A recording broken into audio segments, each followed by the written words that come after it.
দেখো, অনেক পেশেন্ট আমার কাছে আসে, সেটা মেল বা ফিমেল, যারা বলে যে কমপ্লেনটা হচ্ছে লো লিবিডো। মানে লিবিডো মানে হচ্ছে সেক্সুয়াল আর্জ। ফিমেলের ক্ষেত্রে বলে যে অনেক সময় হাজব্যান্ডের কোনো সেক্সুয়াল আর্জ নেই, তাই বাচ্চা আমাদের আসছে না, কারণ দে ডোন্ট হ্যাভ ইন্টারকোর্স। আবার উল্টোটাও আসে, আজকে যেমন দেখলাম যে ওয়াইফের কোনো সেক্সুয়াল আর্জ নেই।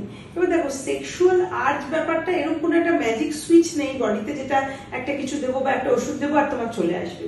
এই যে পুরো সেক্সের যে ব্যাপারটা, সেক্সুয়াল আর্জটা আসে আমাদের মাথার থেকে। হ্যাঁ, তো এবার ব্রেনের কেন সেই আর্জটা আসছে না, তাতে মাল্টিপল রিজন থাকতে পারে। কারোর কোনো ডিজিজ থাকতে পারে, কারোর কোনো ধরো মেন্টাল প্রবলেম, যাতে সে ধরো ডিপ্রেশন অ্যাংজাইটির পেশেন্ট, তার অন্য কোনো অ্যান্টি ডিপ্রেশন, যেমন আজকে এই যে পেশেন্ট পেলাম সে অ্যান্টি ডিপ্রেশন ওষুধ খায়, তার ডিপ্রেশন অলরেডি ভুগে, তো এই লোকের তো সেক্সুয়াল আর্জ কম থাকবে, জানাই কথা। কিছু সময় ওষুধের সাইড এফেক্ট হিসেবে এটা কম থাকে।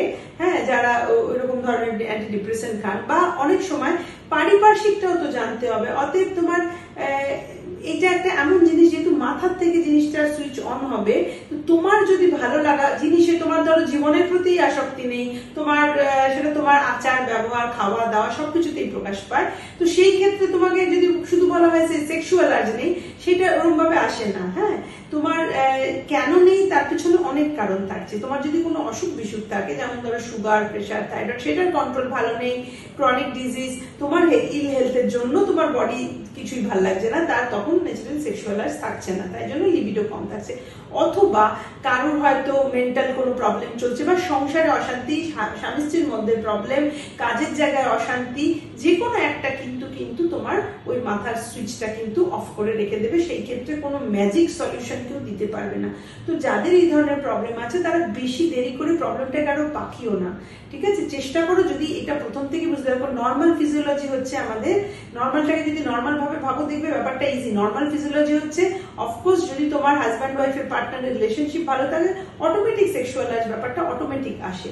ঠিক আছে, কিন্তু যেখানে রিলেশনশিপে প্রবলেম, সেখানে এটা আসবে না, অরেলস এই প্রবলেম গুলো আছে। তো যদি তোমাদের এই প্রবলেম থাকে এবং that is affecting your life, তোমাদের পার্টনারের লাইফের প্রবলেম হয়ে যাচ্ছে, তোমার of course pregnancy is part of the problem, সেই জন্য প্রেগনেন্সি আসছে না।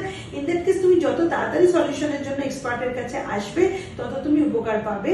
ঠিক আছে, তখন আমরা জিনিসটাকে এক্সপার্টরা আমরা ইনভেস্টিগেশন করে দেখি, বা সাইকোলজিক্যাল বা psychosexual counselling with both partner is very important. এই কিছু জিনিস কিন্তু আলোচনার মাধ্যমে, বা কিছু জিনিস সামান্য কিছু ট্রিটমেন্ট, সামান্য কিছু লাইফস্টাইল মডিফিকেশন মাধ্যমে কিন্তু আমরা ঠিক করতে পারবো। রেস্ট যেটা করা যায় না, শুধু যদি মেকানিক্যাল প্রবলেম হয়ে থাকে, সেই ক্ষেত্রে আমরা ওষুধ দিয়ে থাকি।